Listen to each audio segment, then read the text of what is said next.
이어령 씨가 지은 책 가운데 최근에 나온 신간이 있는데 한국의 명시를 해설한 언어로 세운 집이라는 책이 있습니다.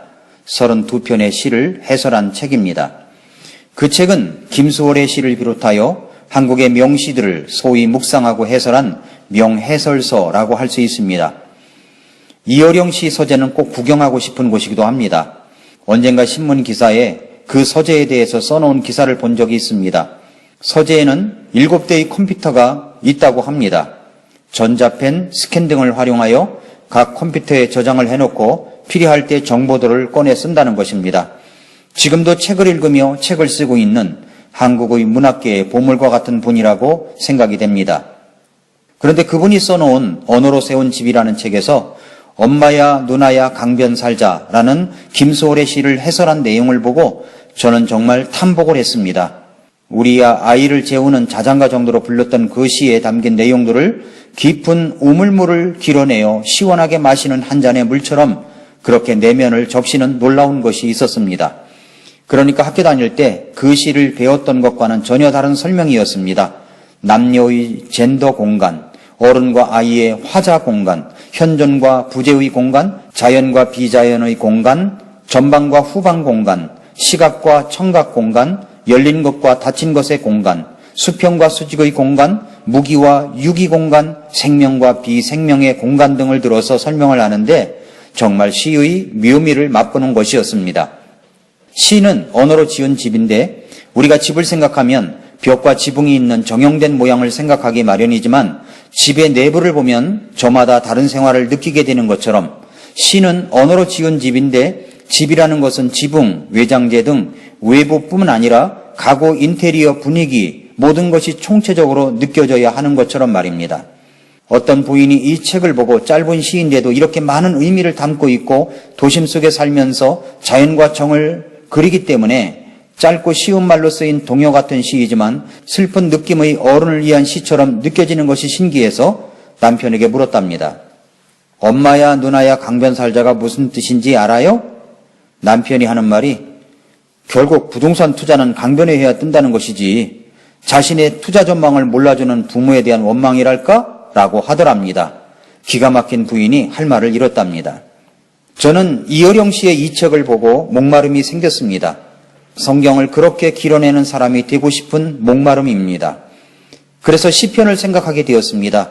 시가 언어로 짓는 집이라고 하면 성경 말씀인 시편은 언어와 마음과 열정으로 부르는 노래입니다. 마음의 상처로 가득할 때, 불안한 마음으로 두려움에 떨 때, 나를 미워하는 사람으로 인해 관계의 고통을 느낄 때, 냉랭한 마음으로 식어져 있을 때, 열정이 사라져갈 때, 즐겁게 노래하는 그 노래가 들려오지 않을 때 우리는 긴급번호를 눌러야 합니다. 마치 위급한 상황이 발생했을 때 119를 누르듯이 우리도 성경의 긴급 버튼, 긴급번호 119를 눌러야 합니다.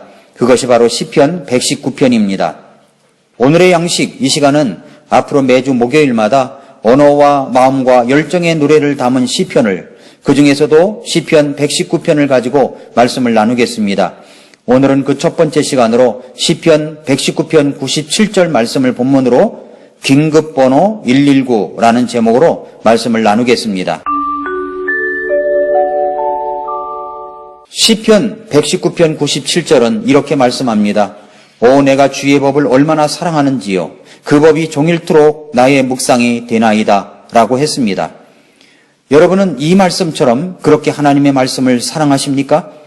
어떤 분은 그냥 교회에서 일독을 하라고 하니까 읽고 있기는 하지만 그렇게 사랑한다는 마음까지 가려면 아직 멀었다고 하는 분도 있을지 모르겠습니다. 즐거워서 성경을 읽기보다는 대부분 의무감으로 읽습니다. 읽다 보면 뭔가 변화가 있겠지 하는 마음으로 말입니다.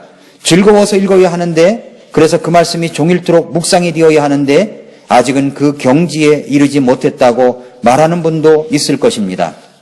바로 이런 분들을 위하여 시편 말씀, 특별히 시편 119편 말씀이 필요한 것입니다. 그래서 긴급버튼 119라고, 긴급번호 119라고 제목을 붙인 것입니다. 방금 읽은 시편 119편 97절 말씀처럼 오 내가 주님의 말씀을 얼마나 사랑하는지요. 그 말씀을 하루 종일 묵상을 하고 다닙니다 라고 고백할 수 있는 사람이 되려면 매주 목요일마다 방송되는 이 오늘의 양식 시편 119편 말씀을 읽고 잘 들어보시기를 바랍니다. 성경은 진리의 기록이라고 했습니다. 이 말씀은 하나님 자신이십니다. 성경은 오류가 없는 순수한 주님의 말씀입니다. 그러나 그렇다고 해도 내가 이 하나님의 말씀을 사랑하여 그 안에서 기쁨을 누리지 못한다면 우리의 시각은 아직도 낮은 것입니다. 이 시편은 말씀의 기쁨으로 인해서 고동치는 사람들의 매력적인 모습을 읽을 수가 있습니다. 이런 모습은 성경을 사랑하며 그 말씀 안에서 기쁨과 즐거움을 찾기 원하는 저와 여러분들에게 꼭 필요한 말씀입니다. 시편 119편을 읽고 그리고 오늘의 양식을 통해서 이 말씀을 듣게 되면 성경 말씀을 사랑하고 기뻐했던 한 사람을 만날 수가 있을 것입니다. 이 시편 119편에서는 주님의 말씀에 대한 기쁨과 즐거움이라는 심장의 고동소리가 생생하게 느껴집니다. 세상 사람들의 마음을 움직이는 시, 언어로 짓는 집과는 비교할 수 없는 시적 유의성을 정교하게 되살리며 단어들과 놀이를 즐기는 그의 숨결이 느껴지기도 합니다. 이 시편을 지은 분은 하나님의 말씀을 즐거워하거나 사모한다고 말한 것이 25번이 넘습니다. 시편 119편 103절에서 이 기자는 이렇게 말했습니다. 주의 말씀들이 내 입맛에 어찌 그리 단지요 참으로 내 입에 꿀보다 더 다니이다 라고 했습니다. 우리도 가끔 그럴 때가 있지 않습니까? 말씀이 정말 달다. 오늘 말씀 참 좋다 라고요. 말씀을 읽으면 수없이 많은 보물이 기다리고 있습니다. 시편 119편 162절을 보면 많은 노량물을 얻는 사람같이 내가 주의 말씀을 듣고 기뻐하나이다 라고 했습니다. 이 시편을 기록한 분은 이 말씀이 그의 소망이었고 평화였습니다. 그의 기쁨이자 노래였습니다. 그 말씀이 자유였고 위로였습니다. 그런데 놀라운 것은 또 이것입니다. 이 시편 기자가 가졌던 성경은 우리보다 분량이 훨씬 더 적었다는 것입니다. 그에게는 신약 성경이 없었습니다. 아마 현재의 구약 전체 39권의 말씀도 다 갖고 있지 않았을 것입니다. 이 시편 119편을 쓴 사람이 누구인지, 언제 이 시편을 기록하였는지 그것은 잘 모르겠습니다. 그렇지만 이 시편 기자와 우리를 비교해 볼 때 그렇게 적은 말씀을 가지고도 그 성경 말씀을 지극히 사랑했다는 것은 확실합니다. 이제 우리는 이 시편을 통해서 말씀을 기뻐하는 논리적 이유와 내용들을 배울 것입니다. 시편을 노래했던 방법을 배우게 될 것입니다. 그래서 지금 우리에게 주어진 그 성경 말씀 66권을 훨씬 더 풍성하고 완성된 그 말씀을 사랑하는 법 역시 우리도 배우게 될 것입니다. 시편 기자가 누렸던 말씀의 깊은 즐거움과 기쁨으로 심장이 고동치는 박동이 우리의 가슴도 세차게 뛰게 할 것입니다. 그리스도인의 삶이란 무엇입니까? 진정한 그리스도인이라면 어떻게 살아야 합니까? 이것은 우리가 끊임없이 질문을 던져 내 자신이 답이 되어야 하는 것들입니다. 왜냐하면 정체성을 흔들릴 때 필요한 것이기 때문입니다. 힘든 일이 생겼을 때, 불안한 마음이 들 때, 포기하고 싶을 때 내 자신이 누구인가를 확인시켜 주므로 다시금 일어설 수 있게 하기 때문입니다. 나에게 성경 말씀을 사랑하고 그 말씀을 즐거워하고 기뻐하며 감사하는 마음이 부족하다고 느끼면 우리는 늘 전전긍긍하게 됩니다. 그래서 온갖 성경 강좌와 사경회를 쫓아다니거나 그런 집회를 찾아다니는 방랑자가 될 수 있습니다. 저는 이 시편 119편 말씀을 통해서 헤어져 누더기가 된 우리의 감정과 갈망을 갈무리하여 우리 생각은 물론 감정과 욕망까지도 잘 정돈해 줄 것이라고 기대합니다. 저는 이 말씀을 통해서 구원받은 그리스도인들의 기도와 찬양 속에서 사려 깊고 민감한 감성과 신학적 교류의 회복이 일어나리라 기대합니다. 이 말씀을 통해서 이성과 감정, 신학과 기도, 체험과 실제, 주관과 객관을 완벽하게 조화시켜 줄 것이라고 기대합니다.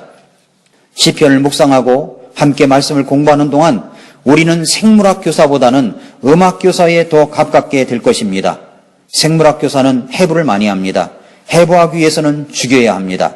우리는 시편을 해부하려고 하는 것이 아닙니다. 시편은 장례식장이 아닌 음악실에 필요한 글입니다. 그러므로 음악교사가 학생들에게 가르치듯이 우리는 시편을 통해서 배워야 할 것이 있습니다. 첫째는 가사를 이해해야 합니다. 단어들을, 구절들을 해석하는 작업이 있어야 합니다. 둘째는 어떤 음률이 사용되고 있는지 가르쳐서 노래로 느낄 수 있도록 해야 합니다. 내용에서 교훈을 받을 뿐만 아니라 곡조에서도 감동을 받도록 해 주어야 합니다. 시편은 감성이 매우 풍성한 글이기 때문입니다. 단조롭거나 우울하거나 무미건조하지 않습니다. 격정적이고 강렬한 열정이 넘쳐 흐르고 있습니다. 세 번째로는 시편으로 노래를 부르는데 그치지 않고 진정으로 가슴 깊은 곳에서 노래할 수 있게 되는 것입니다. 그러므로 이 말씀을 통해서 저는 여러분들에게 시편 말씀의 의미를 말씀드릴 것이고 시편 기자가 감정에 호소한 것처럼 그렇게 호소할 것이며 의지를 불러일으키는 말씀을 전하게 될 것입니다. 잘못하면 본문의 의미를 파악하는 고된 작업이 없이 감정에 호소하게 될 수 있는데 그렇게 되면 결과는 허무하게 끝날 수 있습니다. 열정적으로 뜨겁게 노래는 하지만 본문에 대한 이해가 결여될 수도 있고 본문을 이해하는 일에 열심을 다하지만 노래하는 자리까지는 나아가지 못하는 경우도 생길 수 있습니다. 그러나 말씀을 공부하게 되면 하나님의 말씀을 깊이 사랑하게 되고 열정의 마음으로 노래할 수 있게 됩니다. 우리는 그 세계 속으로 들어가야 합니다.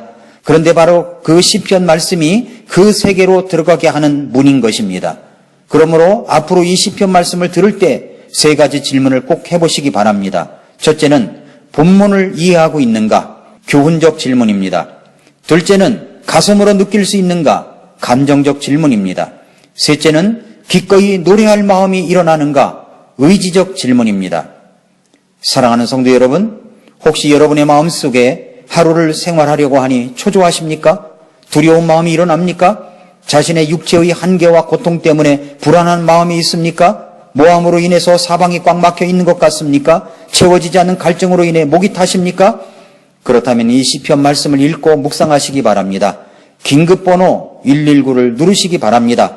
특별히 매주 목요일마다 방송되는 시편 119편 말씀을 통해서 저도 여러분도 말씀의 의미를 깊이 알아가고 말씀에 감동해주는 심장의 고동소리가 박동하며 가슴으로 노래할 수 있는 일들이 일어나 하나님 앞에 엎드려 고백하기를 오 내가 주의 법을 얼마나 사랑하는지요 그 법이 종일토록 나의 묵상이 되나이다 라는 말씀이 저와 여러분들의 고백이 될 수 있기를 고대하고 축복합니다.